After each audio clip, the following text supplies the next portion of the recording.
ముఖ్యమంత్రి రేవంత్ రెడ్డికి తెలంగాణలో కాదు శత్రువులు. పోనీ తెలంగాణలో కూడా ఎందుకు శత్రువులు ఉన్నారనుకుంటున్నారా? ఇక ఆయన ఏ రకమైన హామీలు ఇచ్చిండు, ప్రతిపక్షంలో ఉన్నప్పుడు ఆయన వర్కింగ్ ప్రెసిడెంట్గా ఉన్నప్పుడు ఎట్లా మాట్లాడిండు, అలాగే పీసీసీ ప్రెసిడెంట్గా ఉన్నప్పుడు ఏం చెప్పిండు, ప్రజల్ని ఏ రకంగా ఆదుకుంటామన్నాడు. సో ఇవన్నీ కూడా ఒక మాట అనేవాడు, అదిరించేవాడు లేకపోతే బెదిరించేవందే రాజ్యం అవుతుంది అనే మాట కూడా మాట్లాడవాలి. ఇవన్నీ ఇప్పుడు గంగలో కలిసినాయి. అయితే ఇక్కడ నోటికి ఎంత మాట వస్తే అంత మాట తెలంగాణలో ఏం మాట్లాడతాడు అనే విషయం కూడా అందరికీ ఇవాళ మూలన కూర్చున్న ముసలబ్బకు కూడా తెలుసు.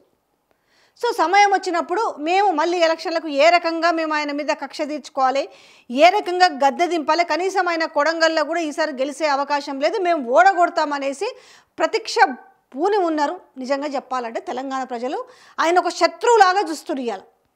పాపం మంచి చేస్తే అక్కున చేర్చుకుంటారు, కానీ వాళ్ళని ఆగం చేస్తుండ్రు కాబట్టి వాళ్ళ బాధ ఏందో ఇవాళ వాళ్ళ మాటల ద్వారా మనం మీడియాలో చూస్తున్నాం. That's fine. ఇది తెలంగాణ వరకు. అయితే బీహార్లో కూడా ఎందుకు ఈయనకు శత్రువులు తయారైనరు మనకు కనిపిస్తున్నారు కదా. ఎన్నికల కనిపిస్తున్న ప్రశాంత్ కిషోర్ ఎన్నికల వ్యూహకర్త అందరికీ తెలిసిన విషయమే. బట్ ఆయన మొత్తానికి ఒక కంకణం కట్టుకొని కూర్చుని నేను ఏది ఏమైనా పోయి తెలంగాణలో పోయి నేను రేవంత్ రెడ్డిని ఓడగొడతాను. ఆయన్ని రాహుల్ గాంధీ కాపాడలేడు, మోడీ కాపాడలేడు, ఏ పార్టీ కూడా ఆయన్ని కాపాడలేడు, ఏ వ్యక్తి కూడా అతన్ని కాపాడలేడు అని మాట్లాడుతున్నాడు. ఎందుకు ఇంతకీ ఈయనకి ఆయనకి మధ్య వైద్యం ఎందుకు స్టార్ట్ అయింది? కారణం ఏమై ఉంటుంది? సో ఈ పార్టీకి ఆయన ఇంటర్వ్యూ అందరు మోస్ట్లీ ఆయన ఒక నేషనల్ మీడియాకి వచ్చిన ఇంటర్వ్యూలో ఆయన మాట్లాడిన మాటలు, రేవంత్ రెడ్డికి ఏంటంటే ఏడికి పోయినా కూడా ఒక నోటి దురుసు మాటలు మాట్లాడడం అలవాటు. దాన్నే మనం జనరల్గా ఊర్లలో భాష ఏమంటారు కదా, ఏమిరా నీకు ఎందుకు రా అంత నోటి దూల పై అంతా వలగొడతారు అని అంటుంటారు జనరల్గా తెలంగాణలో. అయితే సేమ్ అదే కాంటెస్ట్లో మాట్లాడిండు ప్రశాంత్ కిషోర్. అసలు ఈయనకు బీహార్ తోటి ఏం సంబంధం ఉంది, బీహార్లో ఆయనకి ఏం పని, ఏ హోదాతోటి బీహార్లో మాట్లాడిండు, ఇట్లాంటివన్నీ కూడా ఆయన మాట్లాడుకుంటూ వచ్చిండు. అంటే ఈడెట్లయితే నోటి దురుసు మాట్లాడతాడో, నేను కొడతా, రక్కుతా, తంతా, పూడుస్తా, మెడలో పేగులు వేసుకుంటా, ఇవన్నీ మాట్లాడుతుంటాడు జనరల్గా ఆయన. సేమ్ ఈ టైప్ పోయి బీహార్లో పోయి బీహారీల గురించి చాలా చులకనగా అవమానకరంగా మాట్లాడిన మాటలు ఇప్పుడు వైరల్ అవుతున్నాయి. ఎప్పుడు మాట్లాడింది? ఈ ఓటు హక్కుల గురించి ఏదైతే ఆయన రాహుల్ గాంధీ అక్కడికి పోయి ఈ పాదయాత్ర చేసేటప్పుడు ఆయనతో పాటు ఈయన కూడా పోయిండు. ఈ నేపథ్యంలో బీహారీల డిఎన్ఏలోనే కూలి పని ఉంది, అంటే వాళ్ళు కూలి చేయడానికే పనికొస్తారు, ఇంకా దేనికి పనికిరాననే ఉద్దేశంతో ఆయన బీహార్లో మాట్లాడిండు. అలా డిఎన్ఏలోనే ఉందట వాళ్ళు కూలి పనికి తప్ప దేనికి పనికి రారు అనేసి. నేను చెప్పినా కదా, ఆయనకి నోటి దురుసక టక్కున టంగ్ స్లిప్ అవుతాడు. ఆయనకి ఇట్లాంటివి ఎన్ని ఎదురైనా సరే డోంట్ కేర్ అంటుంటాడు అన్నట్టు, కానీ ఆయనకు అలవాటు అది. బట్ అన్నిసార్లు అన్నీ వర్కౌట్ అవ్వవు కదా. సో ఇక్కడ ఏంటంటే బీహారీ ప్రజలు సిద్ధంగా ఉన్నారు. సో ఈసారి బీహార్లో ఏ ఊరికి వచ్చినా ఏ గల్లీకి వచ్చినా కూడా కర్రలు తీసుకొని కొడతారు అని చెప్పింది. ఏం కాదు ఆయన చెప్పిన మాటలు. ఆ వీడియో మీకు ప్లే చేస్తాను.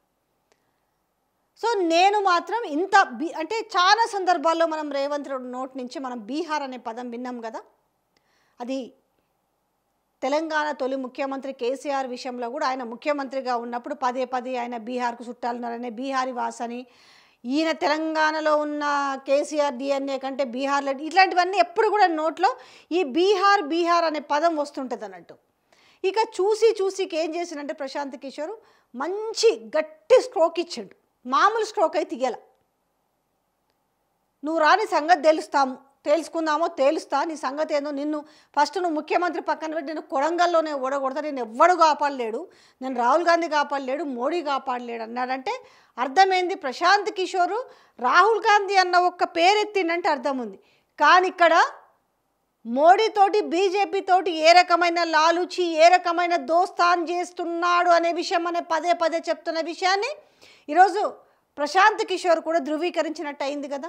ఇక్కడ రాహుల్ గాంధీ కాపాడలేడు అంటే ఒక మాట, కానీ ఇక్కడ మోడీ కూడా కాపాడలేడు అన్నాడంటే ఈయన ఏ లైన్లో ఉన్నాడు, ఏ లైజనింగ్ చేస్తున్నాడు అనే విషయాన్ని కూడా ప్రశాంత్ కిషోర్ చెప్పకనే చెప్పిండు.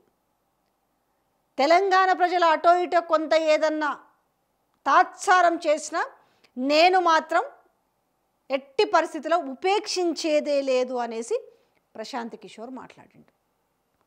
మరి అసలు ఎందుకైనా ఆ బీహార్లో పోయేసి గంత మాట అనాల్సింది ఏముంది? అంటే వాళ్ళు కూలికి తప్ప దేనికి కష్టపడి పనిచేస్తున్నారు తప్ప. ఇవాళ రేవంత్ రెడ్డి అనే వ్యక్తి కూడా ఫస్ట్ ఇంచుమించు ఏం పని చేసిండు? తప్పేమీ కాదు కదా. అంటే మనం గట్టెక్కిన తర్వాత ఎదుటోడిని అవమానించడము మనకు అలవాటే కదా. వాళ్ళు పోయి అమెరికాలో ఉద్యోగాలు చేసి బాత్రూములుగా అడిగినరు, వీళ్ళు పోయి ఇంకేమో చేసిరు. బీహార్లో డిఎన్ఏలలో కూలి వాళ్ళ రాష్ట్రానికి పోయి వాళ్ళని అవమానిస్తాం. మన రాష్ట్రానికి ఎవరన్నా వచ్చి మన వాళ్ళని తెలుగు వాళ్ళని అవమానిస్తే మనం ఊరుకుంటామా? సేమ్ అంతే కదా. అంటే ఈయన ఏదో ఒకసారి టైం కలిసి వచ్చి తెలంగాణ ప్రజలు మార్పు అన్నారనేసి కాంగ్రెస్ పార్టీకి ఓటేస్తే బై లక్లో ముఖ్యమంత్రి అయిన సేమ్ అదే మాట ప్రశాంత్ కిషోర్ కూడా అదే అన్నాడు. ఇంకా నెక్స్ట్ టైం నేను గెలుస్తాను, నేను మళ్ళా ముఖ్యమంత్రిని అవుతాను అని కలలు కంటున్నాడు. అవి ఎప్పుడు కూడా ఆ కలలు నిజము కావు అనేది ఆయన ఒక జోస్యం చెప్పిండు. అంటే ఏడవై ఎవరిని గెలకడం అంటే దీన్నే అంటారు. అంటే ప్రతి ఒక్కరిని అవమానకరంగా మాట్లాడడం. అమెరికాలో పోయిన వాళ్ళేమో బాత్రూమ్లు కడుక్కుంటారట, కష్టపడి చదువుకొని ఆడపోయి ఉద్యోగాలు చేస్తే ఈయనకి ఇంగ్లీష్ రాక ఎవరైనా ఇంగ్లీష్ మాట్లాడితే తట్టుకోలేక వాడు అడుక్కునేవాడు కూడా హోటల్లో పనిచేస్తాడు కూడా ఇంగ్లీష్ మాట్లాడతాడు అని అంటాడు. అలా ఎవరి రాష్ట్రంలో వాడు ఎవడైనా కూడా అడుక్కుంటాడని ఇంగ్లీషే మాట్లాడతాడు, బాత్రూమ్లు కడుగుతాడు ఇంగ్లీషే మాట్లాడతాడు, ఇంకెవడైనా ఇంగ్లీషే మాట్లాడతాడు. వాడు రాష్ట్రం మన తెలంగాణ రాష్ట్రంలో మనకు తెలుగు రాదా? తెలుగు రాష్ట్రాలు తెలుగు ఎవరికి వస్తుంది? అడుక్కునే వాళ్ళకి వస్తుంది, చదువుకునేటోళ్ళకి వస్తుంది, ఐఏఎస్ ఆఫీసర్లకు వస్తుంది, ఐపీఎస్లకు వస్తుంది, రాజకీయ నాయకులకు వస్తుంది, ఇంట్లో పనిచేసే మెయిడ్స్కి కూడా వస్తుంది. అది పెద్ద దాన్ని కూడా అంటే ఒక జీర్ణించుకొని ఒక ఈగోయిస్ట్గా మాట్లాడడం అన్నట్టు. సో ఇవే అంశాలన్నిటి కూడా నా బల్ల గుద్ది చెప్పింది ఏంటంటే, అరే భయ్ నీ సంగతి నేను చూస్తా, తాడో పేడో తేలుస్తా, నిన్ను ఏ రకంగా ఓడగొట్టాలో తెలంగాణ ప్రజలు మర్చిపోయినా నేను మాత్రం నిన్ను ఇడిసపెట్టాను అనేసి వార్నింగ్ ఇచ్చిండు ప్రశాంత్ కిషోర్.